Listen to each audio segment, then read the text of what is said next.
Alam mo ba, may isang numero na pwedeng pumatay sa'yo ng tahimik. At ang numerong yan ay 140/90.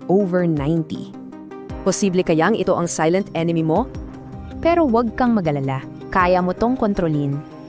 Ang kailangan mo lang, alamin ang tamang paraan. Bago sukatin ang BP mo, tandaan, may dapat gawin at may dapat iwasan. So 30 minutes bago, iwasan muna ang kafe, yosi o mabigat na exercise. At ito ang pinaka-importante, ang braso mo dapat level sa puso. Madali lang to. Umupo ng tuwid, ilagay ang cuff, i-check at pindutin ang start. Okay, nakuha mo na. Ano ngayon ang ibig sabihin ng mga numero?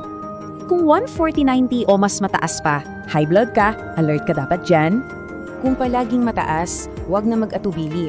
Kausapin mo na agad ang doktor mo. Para makontrol yan, healthy diet, regular exercise at iwas stress ang kailangan. Tandaan, hindi ito one-time check lang. Dapat gawin mo tong habit.